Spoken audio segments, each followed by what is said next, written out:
Welcome back to Ambitious, Awakened, and Aligned. Today, we're coming to you from the great outdoors. And it's a special episode because I'm not here alone. I'm joined by my husband, Gerard Roy. Gerard is the president of Lubrico Warranty and Global Warranty, both part of the IA Financial Group umbrella. He leads in an industry where vision, strategy, and resilience matter. But today, we're not here to talk about business plans or quarterly results. I know, darn, right? We returned not too long ago from Dr. Joe Dispenza's week-long advanced retreat. And so this conversation today is about what happened when two leaders in life, in love, in business stepped into a space designed to crack us wide open. You can find endless content online about the science and practices of Dr. Joe's work. But this episode, it's a little different. This is about our lived experience. The breakthroughs, the breakdowns, because there were some, the awakenings, and how it's shifting not just how we lead organizations, but how we lead ourselves and how we work together. So whether you're a CEO, a parent, a partner, or simply someone ready to awaken to more, this one is for you. Well, for us to get ready for this conversation, there's one thing required. I will say, as we are recording this, it is Pop the Cork Friday. This is our picnic table where we have healed many things, laughed much, told probably a lot of stories that weren't true, shared connections with friends and family. This is our famous picnic table. Lots of different bubbly, lots of good times, lots of shared memories. Here we go. Here's another.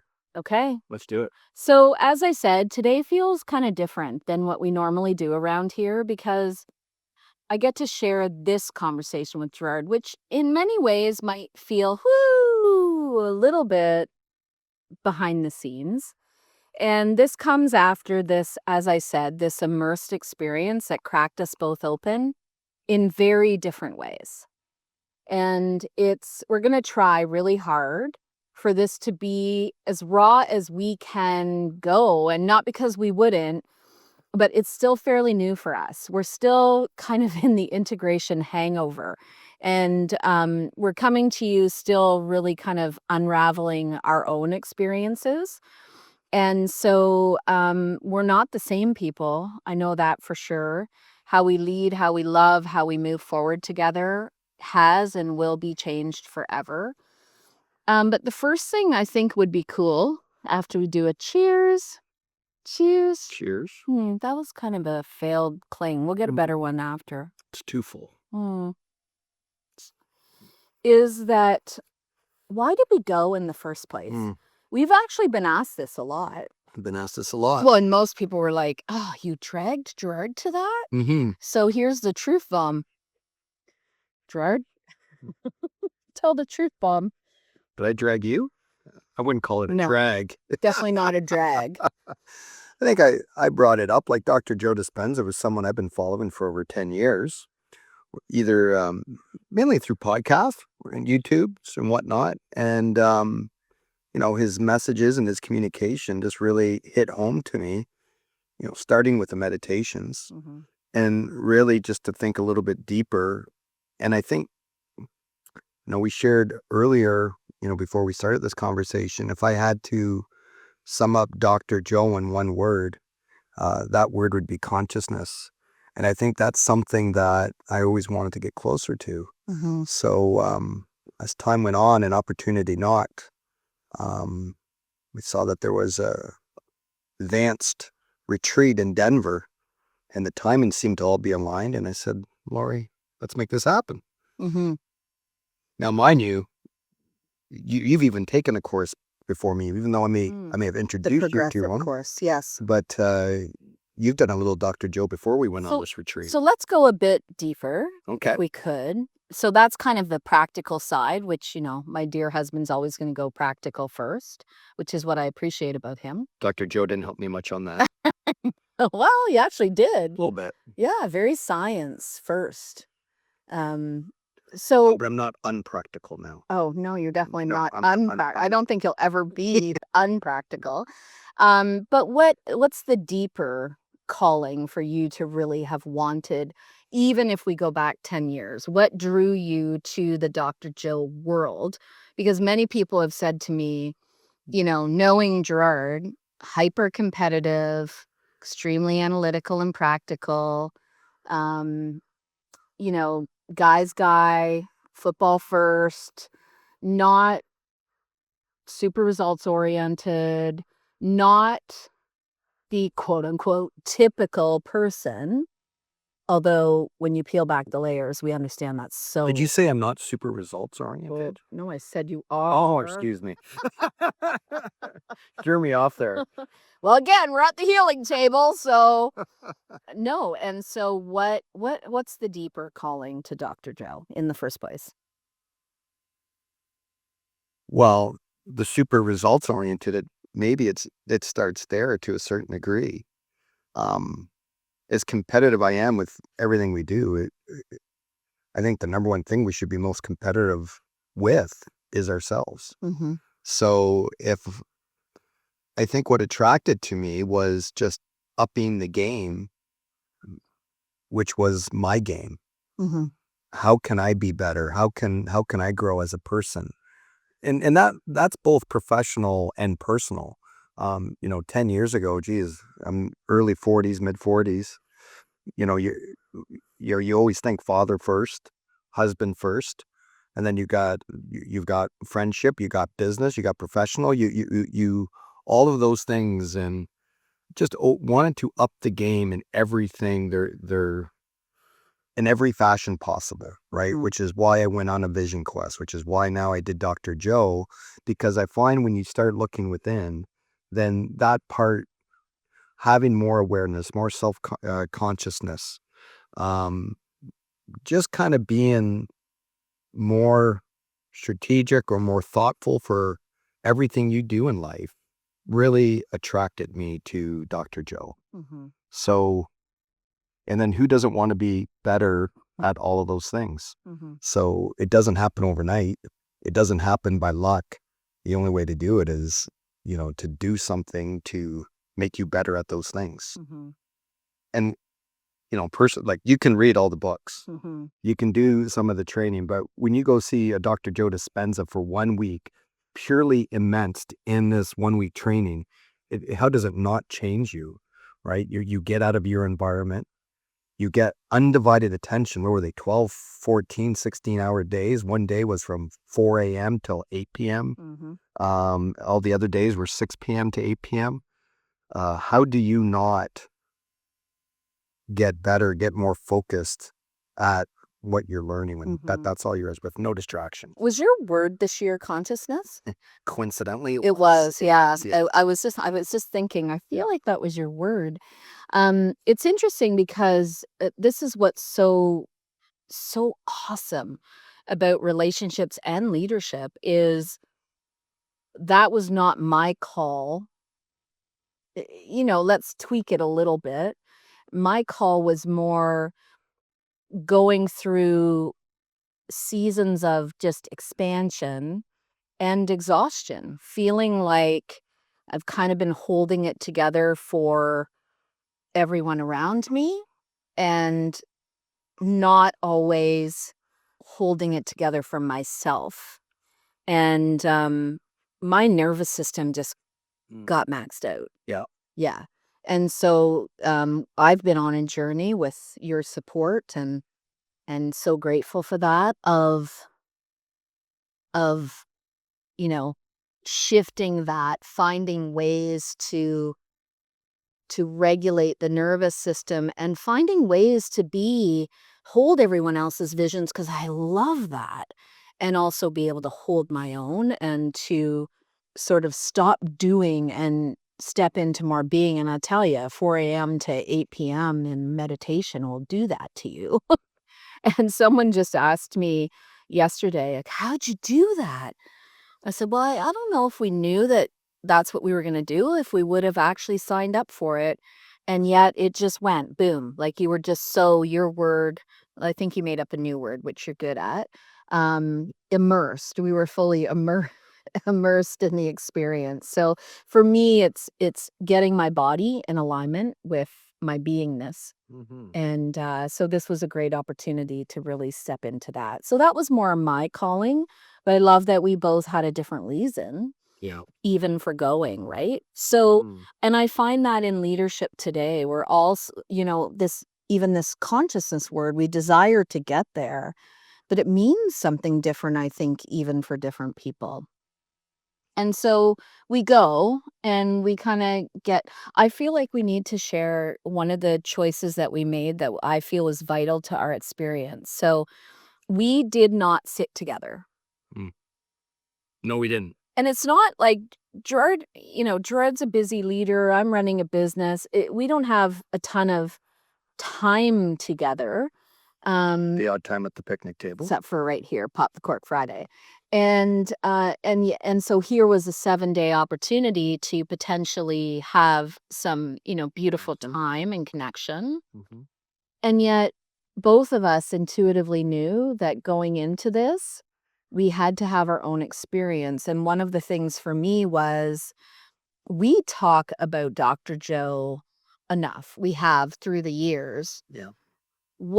How could we expand if we actually allow ourselves to be with other people's perspectives and meet other people and elevate in that way? So what were your thoughts around that? Yeah, I think it's a very good point.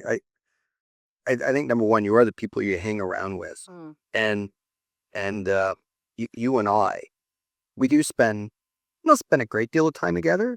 However, we do spend enough time, whether we're having Saturday coffee mornings, the Friday picnic tables, a little bit on evening. We're intentional. We're intentional when we do, and obviously I think the thing I love best about us is we're best friends first. But I Cheers just to that. oh, absolutely, which is absolutely awesome. Awesome. But well, number one, we didn't know what we were getting ourselves into and what would look like and what the seating arrangements are. Almost 2,000 people Because they don't tell you. at this retreat, so we didn't really know what it was going to be like. But we knew how deep it was going to be. We knew that it was going to be something that was going to change our lives. And to me, the decision was really based on, it was really about being purely focused with no distraction. And I don't mean that, of course, in any negative way. I think he just called me a distraction. Yeah, I knew that was coming. A spare. But it was really is just being fully focused on what the content was without getting me influencing you influencing me. Is what did you take from that? Now, we did say, and we always gathered back in the evening and sometimes on breaks and we would chat, which was great. But it was really important. And I think we both agreed it was important that what was our experience, let's have the opportunity to speak to others, get there, which was absolutely beautiful. I am so glad we made that decision because number one, we got to meet some great people and some really, what would you call it? Some experiences and things that we learned and some healings and all kinds of things that I don't think we would have if we would have been together, or not as much anyway. And I think it just also caused or helped create just our own reflection, right? And then I love after the fact that then we were able to kind of put our thoughts together. What did you get from it? What did I get from it? Back and forth. And we were able to share those ideas. So that was a great decision. Great decision. Now, what we didn't expect is, By the way, getting out of our separate comfort beds zone. too. Like we didn't call for that, but that's what we ended up with, and tried to change it, and didn't even get the same beds, and we just rolled with it. So yeah, outside of our comfort zone, and there was a moment, probably second day, I want to say, where Gerard had been sitting with a group, which I actually want to share about that too. But he was sitting with a group, and that happened to be the morning that Dr. Joe was really going deep on quantum. And this is something Gerard's always been like, again, practical brain, like I don't quite get it. And I saw him at break, and he had this big smile on his face. He's like, I get it. And I feel like it kind of took conversations with other people for you to look at it differently, have a different perspective. Yeah. Mm-hmm. So I was going to say the first couple of days, Gerard sat with men. And I think he was drawn to sit with men that were similar looking to him, like similar. I think he was drawn other bald men. other bald men, and he wasn't having the same experience as me, and so I could see this. Something's missing. I'm seeking something else. I said, "What if you find a group of women to sit with?" And you did, and they just loved on you, like, Well, yeah, it just amplified you, and they appreciated having the, masculine perspective, and yeah, yeah. absolutely. So even that outside of comfort zone, right? Well, it's so easy to fall back into your normal. What are you comfortable with? It's the same thing when you go into conferences or leadership events and you sit beside the people you're used to and comfortable with. Mhm. And it is always such a cool experience. It's so uncomfortable when you first kind of get yourself situated and seated and the uncomfortable conversation to start things off. But then as time goes on, it always becomes something magical, right? It's Mhm. different conversation, different perspectives, and yeah, these three women I sat beside, Mhm. uh, they were all so deep, Mhm. yeah, so loving, and gave a whole lot of different perspectives, and I'd have to say, and if they're listening to this Mhm. podcast, or just want to say, I really appreciate you, and I really learned a lot from all three of you, and it really it meant a lot to me. So thank you. Mm. Mm-hmm. So cool. And so one of the things I think that struck me quickly was over 2,000 people all coming into a room mostly with, I mean, we're all coming with different desires of what outcomes we want. And at the same time, 2,000 people that are being intentional about stepping into something that is unknown and yet no, like we know we're going to see Dr. Joe. What did that feel like for you? What was that first experience, that first morning even of feeling into that room? Well, it is so interesting because you first walk in, it's every race, every size, every gender, it is so diverse of every single Every person. You can think economic. anything, Yep. yeah, from the lowest income to the highest Yep. income, um, everything. It was very, very diverse. Mhm. Um, and I think, similar to my experience with the vision quest, I remember when I journaled after that, and I had the same feeling towards going to Dr. Joe. As much as we all look different, we are all the same, Mhm. right? We're all searching for meaning. Mhm. We're all searching for, how do we grow? What is this all for? How can we be better?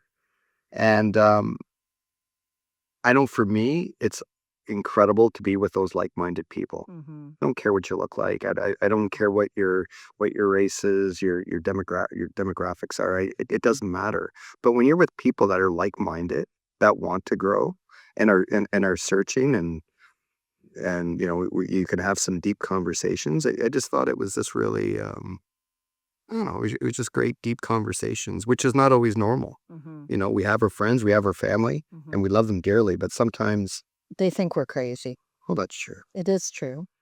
But it At it times. it is true.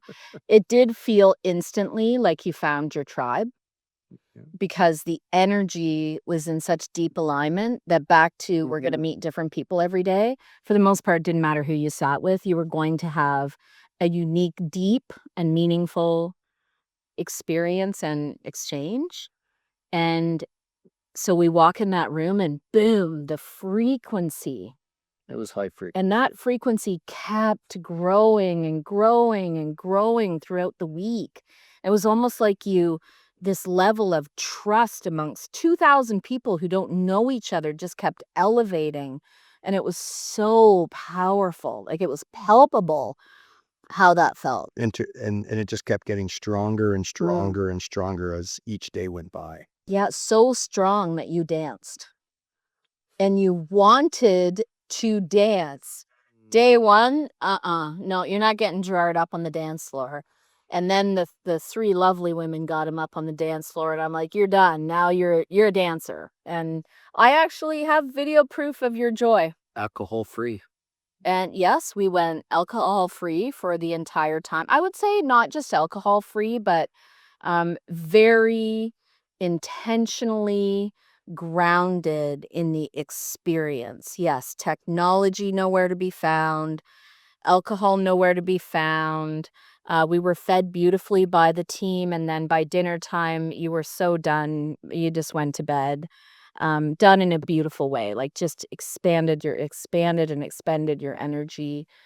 I mean, 35 hours of meditation over the course of 7 days. Is that what it was? One day, It's 35 hours? 5.5 hours, the longest meditation Dr. Joe One ever done. meditation. One 5.5 meditation. hours. And so if someone had said to you, hey, Gerard, we're going to go sit in a room and at 4 a.m. we're going to start meditating, and we're not going to actually come out of that conscious meditation for, I was almost 6 hours. I think it was 5 hours and 45 minutes. What would you have said? I'd be out.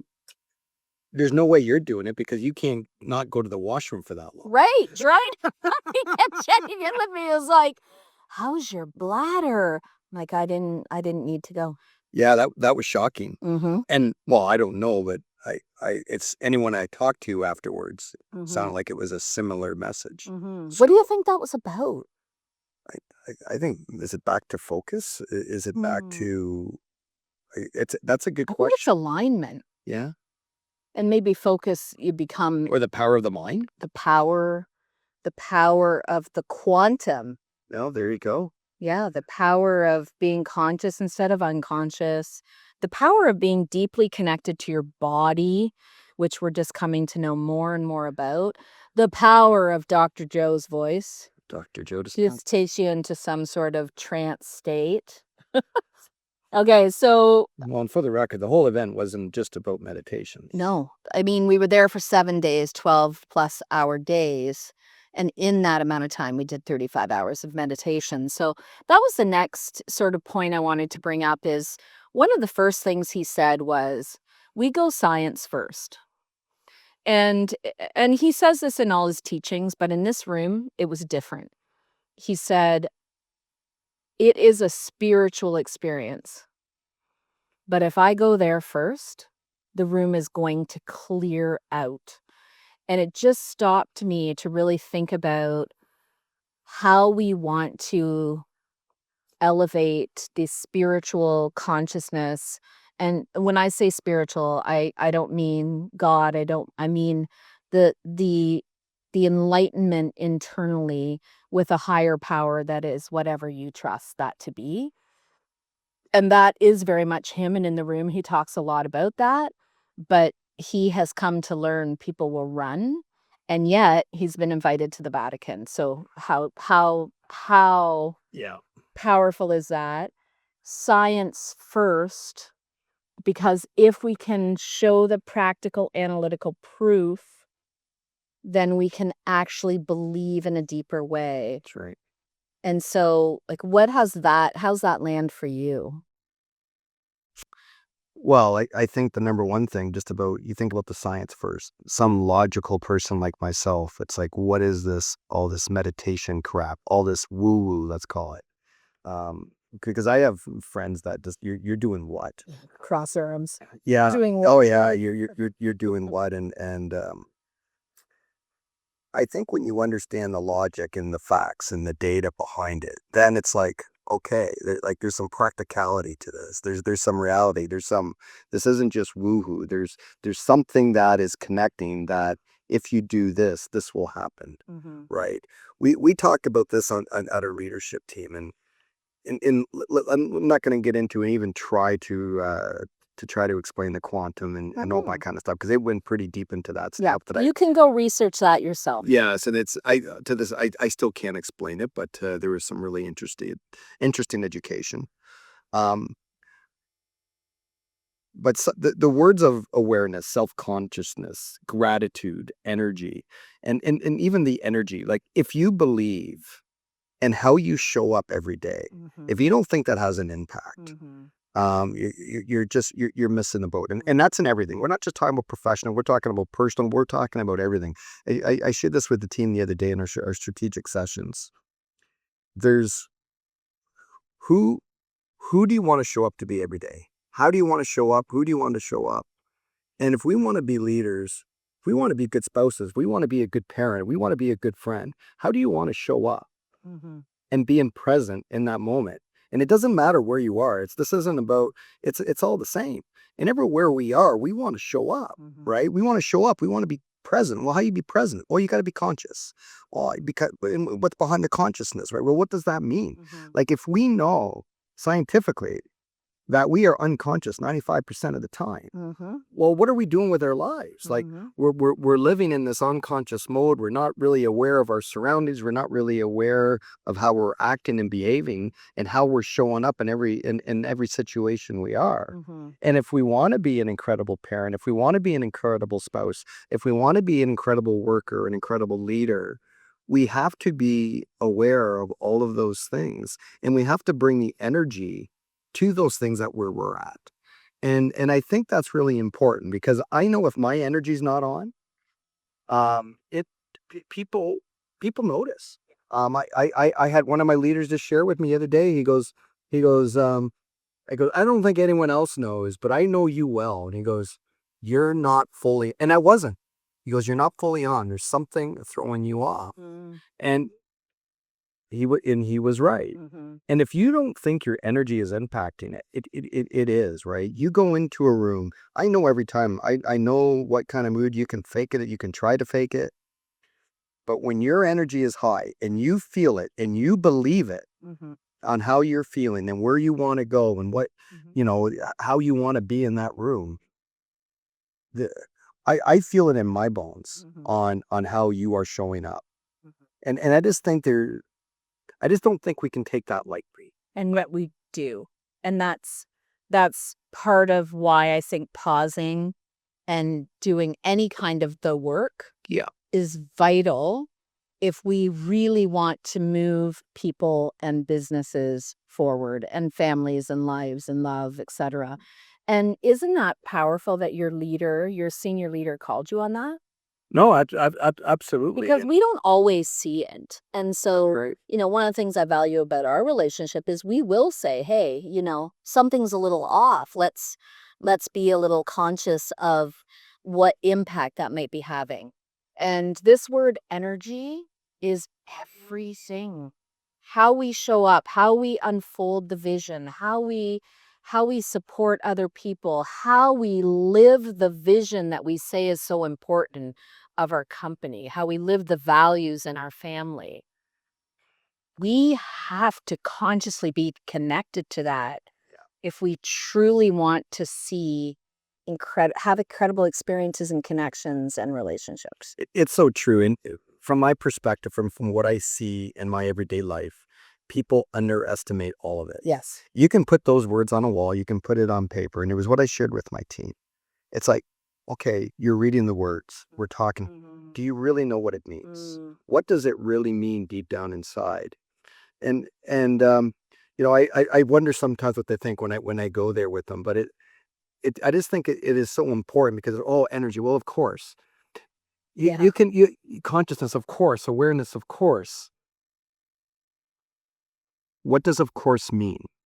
Are you really embodying those words? And are you taking it to heart? So in every meeting you show up, in every one-on-one, and every time you interact with your wife or your spouse or your child, are you fully present? Are you bringing the full energy? Are you being fully present? Are you being your full self? Are you being your best self in that moment? And you know what? When we start talking about it in that way, we started getting a little more transparent. We got a little more vulnerable, which was excellent. And listen, I would be the first to admit, fail. There's a lot of failures, right? Which sometimes creates some sadness to say, wow, this who I want to be, I'm not that. Because when you're aware of these things, you start seeing, you can't unsee what you see. Once you know what it's all about, you can't unsee it. And so there's a lot of times I go home. There's a lot of, I know I come home days and I'm tired and I'm not my best self. And, sometimes you'll go back to work and I'm like, that was a fail, right? That was a fail. Hey, listen, it's not like I'm going to sit there and beat myself down on it, but it's just, I got to do better, right? Well, it's the awareness piece. So I think it's Sure. important. Mhm. I actually think part of consciousness is we get out of the right, wrong, pass, fail type of mentality. And instead we just move into, I have awareness. I wasn't exactly who I would have liked to be there. And now I have ways that I can shift that and you work towards that because everything is a So more journey. gentle on yourself. I am. Yin and yang. Yin and yang. So, let's get a little practical about it. Yeah. So, what are some of the practical ways that things that you took away from this experience that now you're integrating into your everyday? Well, we talked a lot. Okay, there's the consciousness and awareness, which just further strengthen those skill sets. And how do you do that though? How do you be more conscious and aware? Well, meditation's a good start. Mhm. Okay, and I think the one thing he explained really well too is even before your meditation, what are you meditating about, Mhm. right? What's the box? What's the box? So when you wake up, and listen, whether you're meditating or not, is who am I going to show up? Who am I going to be today? Who am I going to show up? Mhm. Right? Who am I going to show up as? So when you start asking yourself that question, and you're not just waking up and I'm gonna go get my toothbrush, gonna get my coffee, and it's that everyday routine, right? You just keep doing the same old thing, and it just becomes unconscious. You're in a Autopilot. cloud. You're an autopilot. So I think it starts that. So if we can wake up in the morning and we start saying today's going to be, and this isn't all today's going to be great. This isn't just words. It's not fake It's positive not fake. psychology. Yeah, it's not. It's just you can choose who you want to be that day, and you can sit there and you can look at the good and you can look at the bad, Amen. and they're both there. Whatever you're looking for, you're going to find it. Yes. And I would just ask yourself, why do you want to focus on the bad? Mhm. That's not to say you ignore it. That doesn't mean that, we're just going to push it aside. It doesn't exist. But I think you got to start as like, listen, there's a lot of positivity, and we don't look at these things in these challenge as a bad thing. It's a challenge. It's not a problem. And I think in everything we do is that we get up, we're excited, and we have a challenge to face.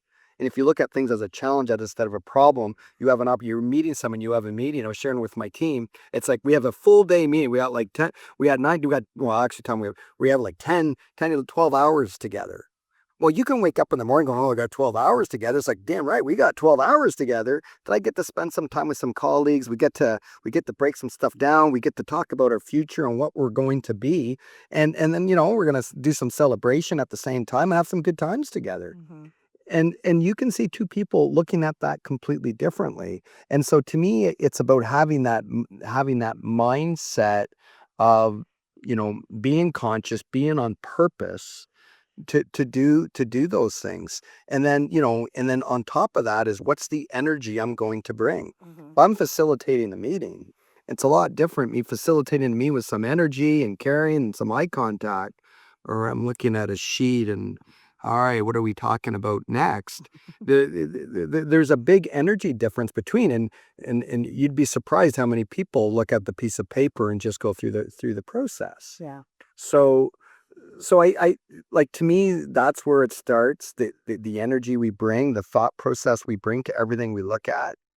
And I think one of the practical things that I took away, and I also want to just highlight that moment of you saying, "We choose." And for some reason, we've become a society that would rather sort of push blame or um, have a really good reason, aka excuse, of why something's not working. And many of those are true and real. So I don't want to diminish that they might not be true and real. At the same time, we choose our reaction, we choose how we show up, we choose how we respond to something. We choose if we deal with it head on. We choose if we allow ourselves to have healthy conflict. Mm-hmm. We choose all of these things. Love it. That's something that I was surprised by, was how long I had been meditating, and I wasn't actually meditating.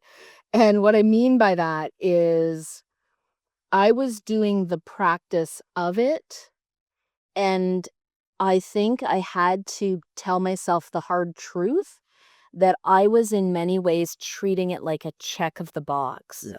Like, I can go to the gym and go numb, I can meditate and go numb, I can, I can the whole list, and I want this to resonate with people so deeply because I really felt like I was doing the things, Yeah. and yet I learned in those 7 days that there is a deeper internal body connected, soul connected to things. And when you make that shift, wow, it just like it explodes Love what it. starts coming your way, and the synchronicities and the messages and the knowingness. And to me, that was a bit of the stepping into the unknown, Yeah. because I think as ambitious, high performing, highly vigilant leaders, we can easily convince ourselves that we are doing all the things. But are we actually engaged? And overused word embodied, but like deeply embodying the practices. So I would walk away and say, do less and be more deeply engaged in whatever it is Yeah. you choose. Yeah. Well, I love what it's a choice. I love Mm. that you said that. I think that's huge. But I thought I was making the right choices.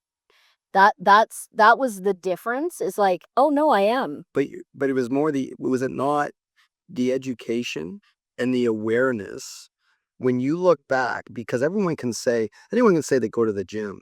How many people would say the gym is, are you going to the gym or are you having a chat at the gym? Right? Are you sitting in the chair in the gym? What are you doing at the gym? Right? So Yeah, I actually want to go a little deeper on that. I'm not talking about those people. I'm actually talking about the people that have done the full workout and still didn't connect their body to the workout. oh, now you're going really deep. Now I'm going deep because I was doing great meditations, Not but I that not wasn't. that there's a bad. There's no bad meditation. What I learned, though, is I wasn't really bringing my full self, Mhm. really fully engaged in that thing. And then I had to look in the mirror and say, how often do you do that? How often do we actually almost become two people? And like, this person over here is doing the thing, and this person over here is somewhere else. And so I've been really practicing. The box helps, where you sit and say, what am I bringing to the meditation? Who am I bringing to the meditation? Planting yourself for What a is the moment. purpose of the What meditation? is the purpose? What's my intent? And I'm bringing myself into it. No, 100%, and you're embodying it, right? Mhm. And it is so. And listen, this is going to happen. Your mind's going to wander, whatnot. But it's how do we bring it back to the purpose? Mhm. And it's a very difficult mind. It's very difficult because our minds wander. It goes different places, And that's okay, actually. and That part's it's fine. normal. It's going to happen. If you notice it, it means you're in your body, Oh, there you go. right? Yes. So that part isn't even kind of the place that I was going. It's more just this: when we are engaged in something, let's be fully engaged in whatever that something is. And I think it goes to your word presence. If we're in a conversation with someone, how often are we thinking about our laundry list of other things versus being deeply present in that? So it's that presence. I'm with you. Yeah. I'm with you. And So that surprised me. yeah, Yeah. yeah, beautiful. What is something that you took away, or let's call, like, your identity evolved into a new version of itself that you now will carry with you going forward? Whew, I think maybe and listen, I'm still working through it. We are. We're still working. That's what I said. There'll be a 2.0 when we've Yeah. really integrated deeper. And then a 3.0 and a 4.0. Oh yeah. So it will never end. Past identity is tough, and not. I maybe focus on the past and focus on the future and focus on the future possibilities, which is endless, right? Like when you do go think about the quantum, when you think about all the different possibilities, which is a lot more than what past history tells us, is to be open to back to the surrender, to surrender and be okay with the situation. It's life throws you a lot of curveballs. You never know what's going to come your way. And to me, what I'm continue to try to improve on is when those curveballs come and things come out of your control. And as a practical person, I love control. And giving up control has been a huge shift I've had to do over the last few years, because almost everything that happens within our company or even within our family is all out of my control. So number one, it's accepting it. Number two, understand that I don't have to control every little thing that happens, and understand that there's endless possibilities that things may not turn out how I expected, even if I had control. And if I can just let things sometimes unfold as they should. Now, I need to be strategic and figure out the influence and things that I have. But not everything that seems that's going to be terrible is going to be terrible, right? And there might be different, and also there might be different possibilities I've never thought of, that I would always do things the same old way that I've done it in the past. So opening my mind to other possibilities, and then not, I guess, surrender and allow things to happen what they are and course correct what needs to be. And then I think what it's done for me over the last little bit of trying to embody this more and more and more, it's just given me a little more peace, a lot more peace. And I think a lot more openness. I think it makes me easier to work with because I'm not as, we're just trying to control everything. And then also, I just think there's a lot more success that sometimes comes from that, because not the way I always want to do it is the best way of doing it. Who knew? Oh, you heard it here first, people. You heard it here. Oh, and we got a really good clang with that one. So you heard it here first. Oh. Yeah. Yeah, and it's beautiful when you get to experience something like this as a partnership, to see things unfold in your partner both ways. And I think also it's not easy. No. And we've had some like really sort of crunchy moments since we got back. And I think it's really stepping into crunchy, icky, gooey, yucky. Yeah. What word do you want? I've never heard crunchy. I know. It was interesting. It's crunchy. I like that. And my nose is running because we have all the goldenrod out here and I'm allergic. So it's like, okay, crunchy came up. So the old identity piece, like, thank you for acknowledging that, because we create these adapted behaviors to be able to feel safe in ourselves, in our bodies. And I mean, these are from our childhood and we carry them forward, and we are who we are with these adapted behaviors. And when you step into doing the work of evolving and really stepping into your truest self, your most authentic self, you realize that some of those have to be left behind, that they're not actually serving you, except they kept us safe. And I think both of us have had moments where, more than normal, actually, some of these adapted behaviors are like pulling us back. Yeah. And for me, it's always the people pleasing and the perfectionism. And for you, it's the defensiveness and control. And, we've had a couple of moments together where, like, both of those old adapted behaviors are crunching in the middle. That's, I think, why the word crunchy came up. And what's beautiful to experience these things together is to actually be able to go, okay, I see you and I see me, and I actually see that I'm being an old version of myself to feel safer.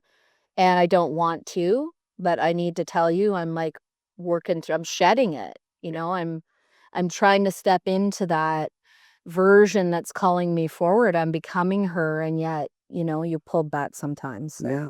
Yeah. it's important to know that. Well, listen, this isn't easy, Mhm. right? It's not easy. It's not easy, yet it's beautiful, right? Mhm. Like you can argue that this is a lot of hard work. Is this something that I really want to embody? Like that does not sound like fun. But if you really peel back the onion, like Mm. what isn't fun about being a better version of yourself, right? Like Mm. you got to think about the long term. How much more beautiful is our life because we continue to grow as people? Mhm. How much better is our family situation? How much better is our friendships? How much better is our marriage? How much better is our professional career? Mhm. All because we are better. It makes everything we do better Mhm. because we are better. And there's a limit. Listen, we have fun. We like to have bubbly. We like to travel. We like to do some things. There's a time to unwind and let it go. Mhm. But there's also a time to sharpen Saturday, the pencil. Saturday, Gerard. Sometime On a Friday. on a Friday. And but there's also a time to sharpen the saw and keep up in the game. Yeah, I think too, like the definition of better can be so unique because to me, I had a beautiful podcast with shout out to Carly Ottaway and her new book coming out, Come Home. So excited for her. And in the podcast, she was sharing about how there was this moment in a fire where they lost their home and they lost everything and they had to really like rebuild from there. And I'll let you get the book and read the rest of the story. But it was really this like everything burned to the ground moment. And when I asked her what she learned from that, she said, all she had to do was look around and see the people that she had in her life to know that she had everything she ever needed. And I actually think a big part of it is coming so into yourself inside and doing that inner work where you experience the peace. And so when you say better, what I envision, and I know that you mean this for the most part, is like better does not mean more stuff. Better does not mean like a bigger job. Better does not mean working harder.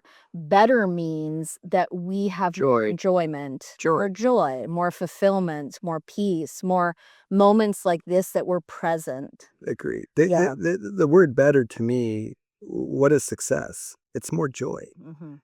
Like that's different for everybody, Mhm. whatever that may be, right? Like, Mhm. so, it's a very good point, and thank you for correcting Mhm. my language, but I wasn't correcting it. I was just bringing it into alignment. beautiful. It was beautiful. Oh, is there anything else that you took away from Dr. Joe that you'd like to leave our beautiful audience with? Oh, gee. You know what?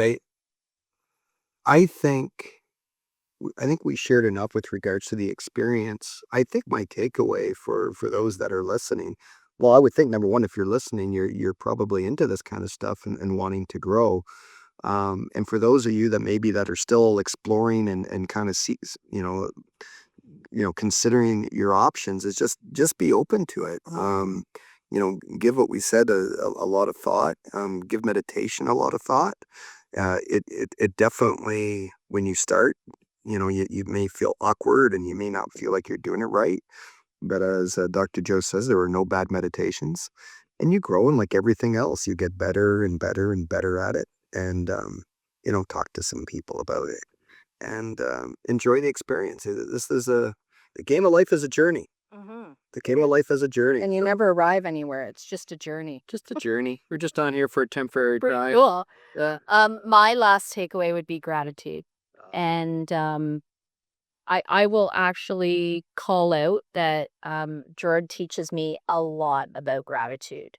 One of my sort of old identities of being this hypervigilant, highly results focused person was I would forget to pause and actually be in gratitude. And so I must practice gratitude, whereas it seemingly comes more natural for Gerard. Like he's always in gratitude and always brings me back to groundedness and reminds me.